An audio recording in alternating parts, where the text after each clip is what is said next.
Welcome everyone to the third installment of our webinar series titled The Age of Android in the Enterprise. My name is John Panic and I will be your host today. Today we will discuss how to deploy Android in the enterprise. If you have any questions throughout the session, please type them into the Q&A window right here in GoToWebinar. We'll do our best to answer your questions live, but if we run out of time, we'll respond to each question via email following the event. So with that, let me turn it over to my colleague, Ritesh Gupta, the lead for Zebra Learning Services, to lead our discussion today. Welcome, Ritesh. Thank you so much. And good morning, good afternoon, everyone, and welcome to our session today, where we will be talking about how to deploy Android in enterprise. Just to give a little bit of background, right? So especially a lot of us, who are coming from the legacy enterprise side, we've been used to Microsoft platforms, and especially when you think about, over the last decade or so, there have been 15 million mobile devices that have Windows embedded operating systems running on it. About 99% of these devices are running Windows operating system. Now, Microsoft has essentially announced that by 2020 and 2021, Microsoft will end the extended support for Windows Mobile and CE embedded operating systems. So what this means is that the operating system, which is running on a lot of these legacy devices, is no longer going to be supported by Microsoft anymore.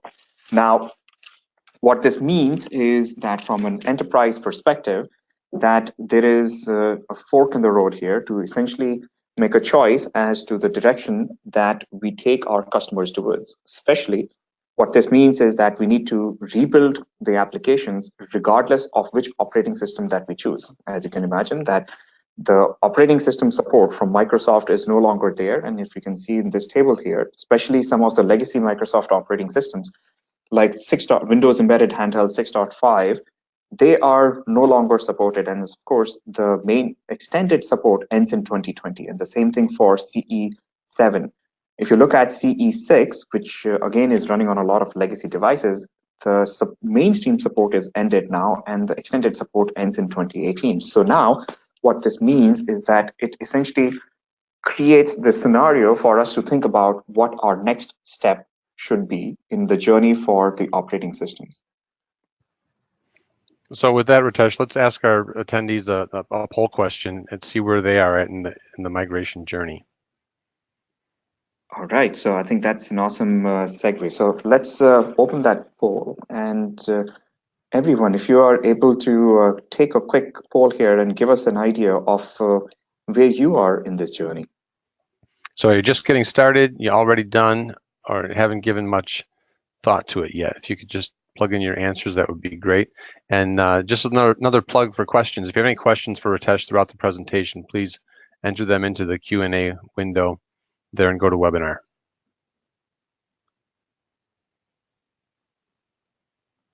Awesome.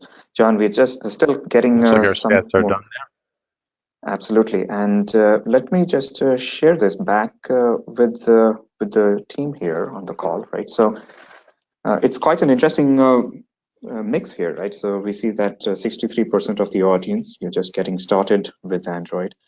16% have already migrated across into Android, and 20% haven't thought about it, right? So great feedback here. Thank you so much, right? And as we progress in this webinar, right, we will talk a little bit more about, what are the kind of things that you should be thinking about, right? And what are some of the mechanisms to move ahead. So with that, let's continue on in this discussion here. So when you think about the migration from Windows to Android, right, in the short term, it's very disruptive, right? Because obviously it's a huge shift to go from one operating system to another operating system, right? I almost call it as a career-changing move, right? Where when you have to take your applications, you have to take the skill sets, you have to take the backend systems, right? Going from one operating system all the way to another operating system, right? Which you might not have much visibility about, right? However, there is a silver lining here as well, right? Especially from a long-term perspective, that this migration from Windows to Android essentially gives you a chance to reboot all of your ecosystem and your environment, right? It gives an opportunity to look at how you can improve your user experience, how you can look at the applications and solutions, and even more important, your various workflows, and think about how you can utilize the new technologies and the new ways of doing things into your workflows. And we'll talk about some of these examples in 1 second. I wanted to first share this data from VDC, which essentially did a study of about 533 associates in various different organizations who use mobile devices, right? And what their experience have been.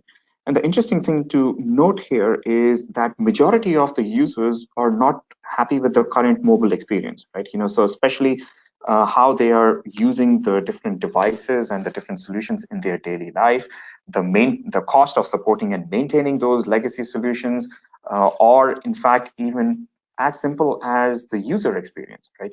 We are all familiar with the consumer user experience, right? And where we recognize how we have a certain level of expectation of what the operating system or the device is able to do. And again, that a lot of that is being governed from the consumer side. We see that workers being influenced very significantly with that, right? So I thought this was an interesting data point that there is a changing expectation of the incoming workforce, right? That is expecting the experience to be a certain way.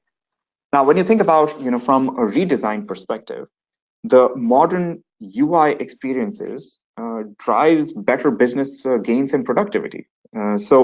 This is research that Zebra Labs did in 2014, where we found out that by utilizing the modern user experience or much more enhanced components, that there is a 60% lower error rate, especially in workers who are doing work in high performance scenarios. It also increases 39% typing speeds, right? Remember that a lot of the workforce today is already used to using their consumer devices, right? And especially being able to use virtual keypads, right? Compared to the physical keys, for example. And then overall, by looking at how to streamline the UX component going into the application solution, there is about a 15 to 20% productivity gain, which is fairly significant when you think about just the migration from one operating system to another. Now, when you look at from a development choices, there are three key choices of going from Windows to Android. The first choice, obviously, is to rewrite the application, right? Especially if you have a native application which was written in the Windows operating environment, Windows operating systems. Moving into Android is not that difficult, especially a class in Windows is a class in Java, right? So we have seen that developers who have gone from Windows to Android, that migration period or that transition was not that difficult. Yes, there is a rewrite component here, but also consider that the rewrite aspect allows to look at and reevaluate your business processes. Now, I also recognize that, over the years, especially with the Windows platform, that a lot of legacy code is essentially the IP for those applications, right? So there are applications which have millions of lines of codes, right? And perhaps rewriting an application is not the feasible choice. In that scenario, there are cross-platform frameworks like Xamarin, which will essentially enable you to take your .NET code and bring that into Android. Now, of course, you have to keep into consideration that how the application was written in .NET and that how it is easily able to be transported across into the world of Android. However, tools like Xamarin provide you that ability. And then the third option is to essentially write your application in an HTML5 or a web-based kind of a platform. That essentially ensures that now your application is OS independent and as well as device independent. But of course, there is a browser component that comes into play. Now, there are quite a few different frameworks that are available. Zebra offers something called Enterprise Browser. which will allow you to essentially utilize a web-based application to be able to run on the new operating system. Now, another concern that we hear about is that, look, what happens, especially from backend component perspective. In the world of Windows, we have had many different choices, such as Active Directory or Exchange and such, right? In fact, the interesting thing that we have seen is that a lot of those Microsoft tools are now already available in Android. Microsoft, by default, is embracing the Android operating system to the point where there are about 106 applications from Microsoft which are available on Google Play today. Another interesting point to notice here is that Visual Studio, which, as you know, is utilized to write applications for Windows, now also supports writing applications for Android. So specifically for those developers who are used to writing applications in Visual Studio, they can very easily migrate across using the same interface across into Android, right? So that gives them a lot of flexibility that way. Now, if you look at even beyond the tools and the backend components, some other thing to consider that there is a very large ecosystem of consumer applications that are already out into the ecosystem. When you think about the Android version, which is running on Zebra devices, it is basically the same Android version that Google provides. Zebra, of course, adds value add components, as in the example of Mobility DNA, for instance. However, the operating system is exactly the same as what Google provides. Now, you can also look at that there are about 120 ISVs who are located around the world who have migrated their applications. And the other interesting thing to notice is that there are 74% of developers who are already using Android and Java as their main programming platforms, right? So something to consider that those kind of things are already there. Now, a lot of times, we have applications which are, green screen applications, right? This is very common practice, especially in manufacturing and in warehouse scenarios.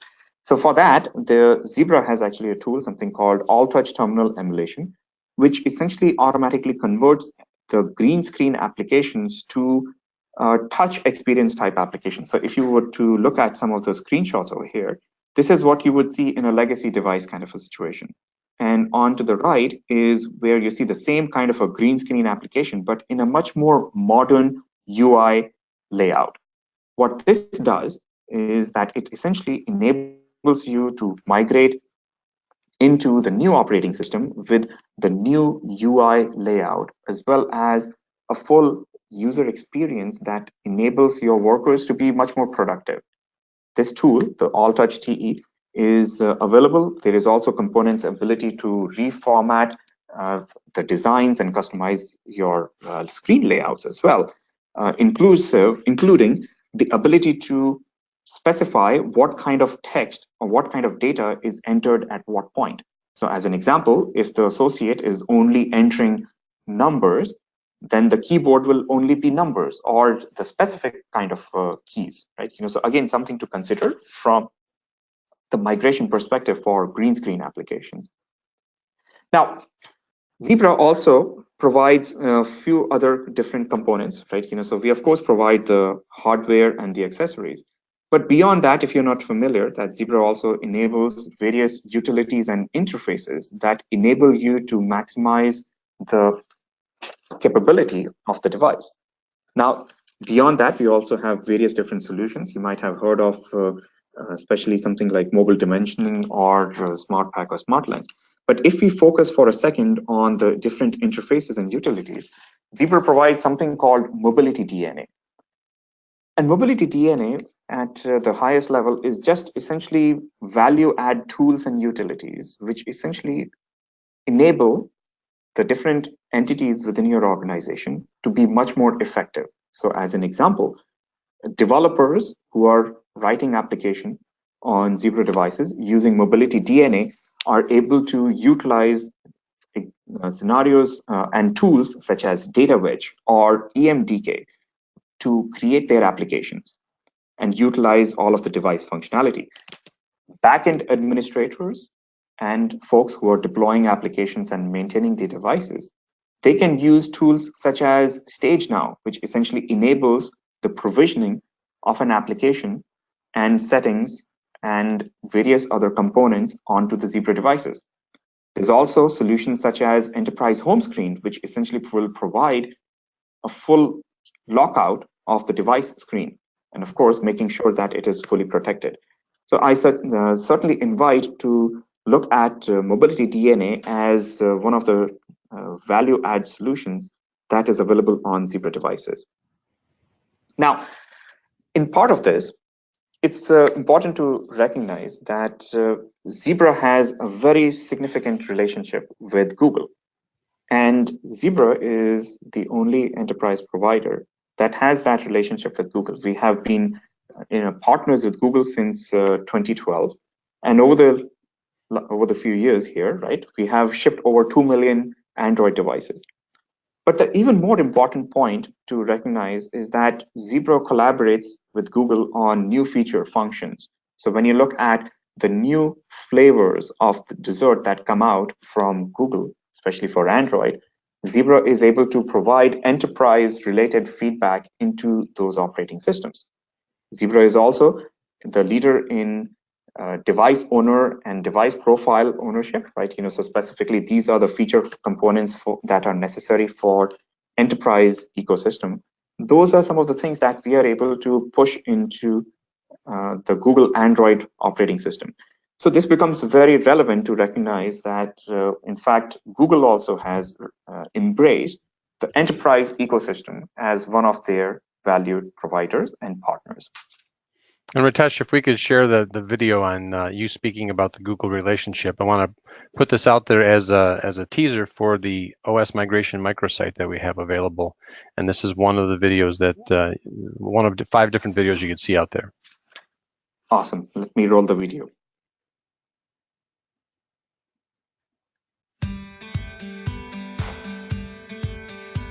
So from Google's perspective, we see that Google is investing more and more into Android and making Android ready for enterprise. What this means is that Google has added features and functions that enable Android to be enterprise ready. This includes security features. It includes ability to extend Android into the requirements that enterprises expect out of the operating system for their daily lives. Zebra also has a direct partnership with Google. Zebra has been working with Google for many years now. In fact, Zebra was the first enterprise partner with Google to enable Android as an operating system within the enterprise ecosystem. Zebra today has a 64% market share with Android operating system, and we continue to grow that relationship with Google in providing enterprises the next generation of operating system, which will maximize and provide the best efficiency for their workforce.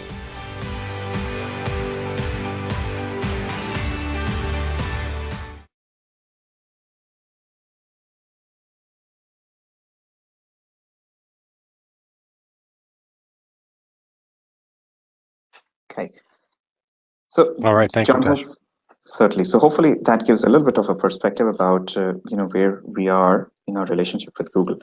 Now, one of the core challenges that enterprises think about, right, is security, right, and security is absolutely paramount for enterprises, and Zebra also takes security components very, very seriously.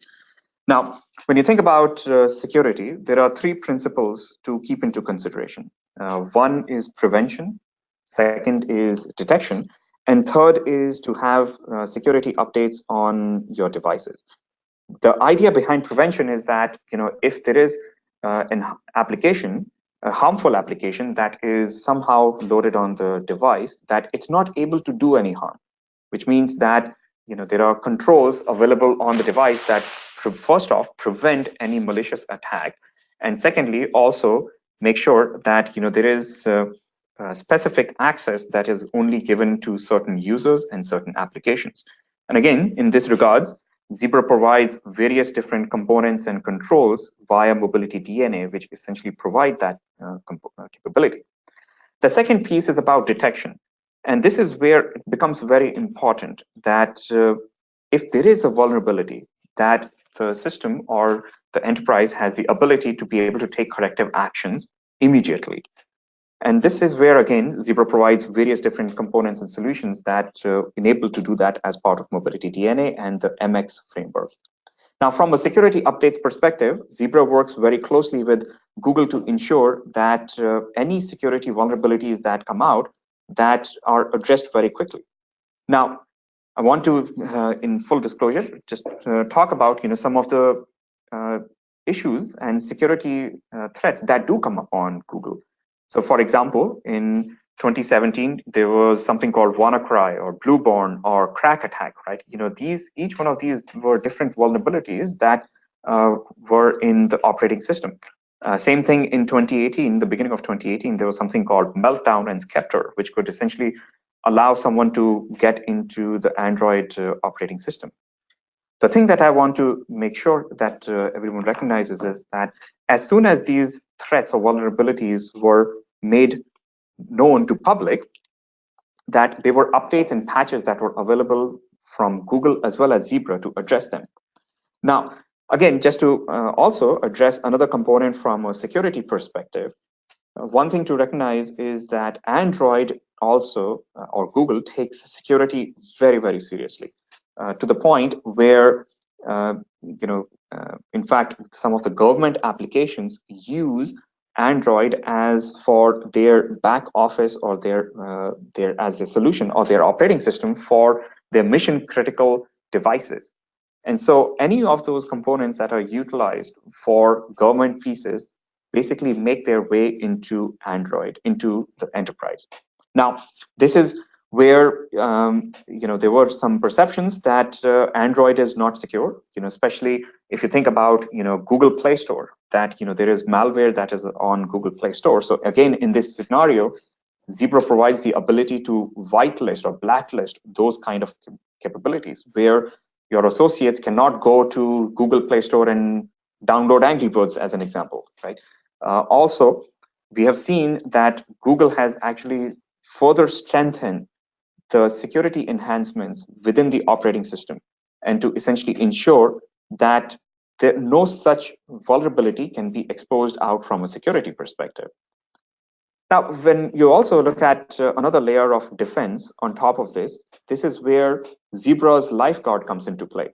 And simply speaking, Lifeguard is the ability to be able to augment to get patches and updates for your devices and be able to make sure that your device is running on the latest operating system, the latest firmware updates, the latest patches, and also to ensure that the total cost of ownership or the life cycle of the device is extended as much as possible. So if you think about the two key tenets, which is about the security, this is where Zebra's Mobility DNA comes into play to provide all of the mechanisms for the enterprise to be able to control the security aspects. Combine that with the lifecycle ability and extending the lifecycle using Lifeguard. That's what provides the Lifeguard scenario in the long run. So when you think about what our enterprise customers are looking at and asking for, they expect a long service or life expectations, right? Especially in enterprises, the devices tend to be there for 5 years and longer. And so again, this is where Lifeguard comes into play to provide the extended life support, which adds multiple years even after the end of support of that particular product or that particular device. Now, one of the other interesting challenge that we also hear about is the frequent OS releases that happen on Android side. You've seen the multiple different dessert flavors that come out from Google. And again, this is where Lifeguard comes into play, that Zebra would provide support during the 12-month operating system transition period. Also, Zebra provides current flavor +1 on our devices, which essentially ensures that you have the ability to upgrade the device to the next flavor that comes out. But then, as part of Lifeguard, you continue to receive patches and updates that essentially increases the life cycle of that particular device.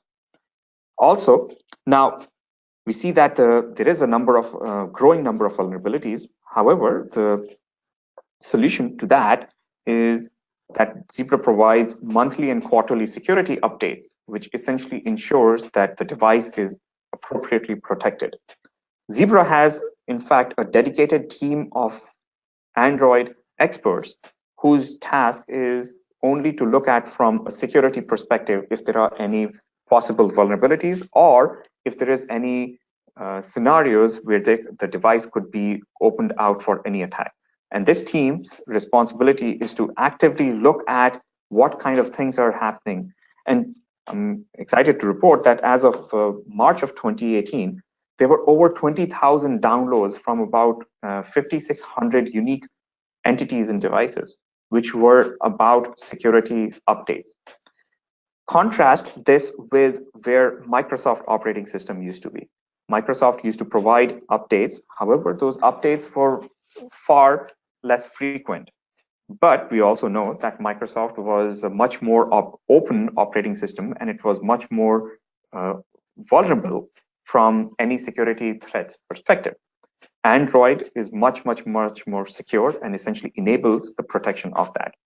So when you think about the migration from Windows to Android, there are three key things to keep into consideration. One is the planning process, when you have to think about how and which direction that you would want to move across. In that case, the simplest thing to think about is take into consideration what your workflow looks like today. Look at what UI changes and enhancements that you can make to make the worker life easier in correlation with those workflows. The second part to think about is the development aspect. Along with development comes in deployment.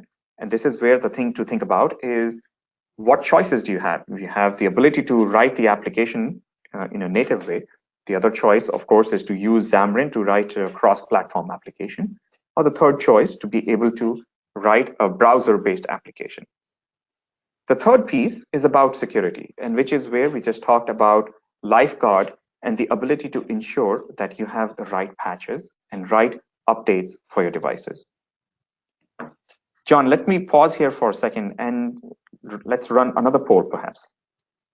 Yeah, if we could ask the last poll, the poll would be interesting insights into what some of the challenges are that everybody else is facing. So the poll is, what challenges are you facing with OS migration? Is it your resources? Is it technology? Does your enterprise and your company have a mindset fixed on Windows only? Give us your answers there while we're going. And while we're taking the poll, I do want to invite everybody to take a look at the downloads that are available in the handout section on the sidebar of the meeting console. Here we have a couple interesting things that could support you in education and selling the OS migration internally, including a report from Gartner on what they have to say about planning an orderly migration to a modern OS. There's also a fact sheet on Zebra Learning Services and a document that links to our OS migration microsite that contains the video that Ritesh showed earlier. I understand from the questions, a few of you were not able to see the video, but if you take down that document for the OS migration microsite, you'll be able to see those videos and ample resources there. Perfect. Let me share the poll results really quickly as well, right? So kind of get an idea of what that looks like. So it's quite interesting to see that resources are the #1 challenge, followed by mindset on Windows and technology. So how is that mindset on Windows being addressed? And what do you see with the mindset on Windows not making a change at this point, Ritesh? Well, look, the key thing to recognize is that the operating system is at end of life. Microsoft is not investing any further in the Windows operating system. So now you have to keep into consideration that by running a legacy and unsecure operating system, that that's a very big security threat that you have opened now into the enterprise. But then you also evaluate that the next generation of workers that is coming up, they have a certain level of expectation. And think about the worker productivity and enhancements that you can gain by moving into Android, right? So I would say those are the two big trends that I see happening. Now, let me also address the resource piece, right? Because that's a very key component. So Zebra has invested and provided quite a few different resources that are available to you. Specifically, if for developers, there is a developer portal that is located at developer.zebra.com. You will find at on the developer portal, there is Zebra engineers, partners, and other developers who essentially share and talk about their experiences, as well as any challenges that they have run into migrating from Windows to Android. It's a very active community of about 40,000 plus developers who are located on the developer portal. Beyond that, we have also created a website called Tech Docs, and the intention of Tech Docs is to provide step-by-step guides of how to move and how to do the components and functions that you used to be able to do in Windows and how you can do those in Android. So I invite you to look at techdocs.zebra.com. And finally, the Zebra Learning Center provides multiple different courses. And these courses are both available as instructor-led classes as well as virtual instructor-led classes. These courses, they are on designing and deploying Android foundations, how to do development in Android, specifically from an enterprise perspective. And if there is any interest in that, please email learning@zebra.com, where the team can assist in providing you with additional details on that. All right, thank you, Ritesh. I'm going to open up to Q&A. I got a couple of questions here, and we are getting at the bottom of the hour, so we will be brief. And if we don't get to all the questions, we'll address them during the directly to you by email. But one of the first questions is about how easy is it to get Google to provide support for enterprise applications? Absolutely. So, look, as I said earlier, that the version of Android, or the version of the flavor of Android that is running on Zebra devices, that is exactly the same that you see on consumer devices, right? So it's not proprietary to Zebra in any way. And so when you think about the developer population that is out there, that population has already embraced Android. That population is already working in Android. And so Google by themselves provide tons of resources on the development in that operating system, as well as the various different enterprise capabilities that Google has now implemented also in the recent versions of, or the recent flavors of Android. All of those are very strong signposts that Google is very serious about Android and enterprise. Okay, Ritesh. There's only a couple of questions that are quite technical. I'm going to take them offline, and we'll address those directly to the attendees. So with that, I want to thank you, Ritesh, and thank everyone for joining us today. We know your time is valuable, so we appreciate you spending this time with us. We look forward to engaging with you some more. It's always Zebra's goal to help you capture a performance edge throughout your enterprise. So we look forward to continuing this conversation and seeing you on a future Zebra webinar. Thanks, Ritesh. Thank you, everyone.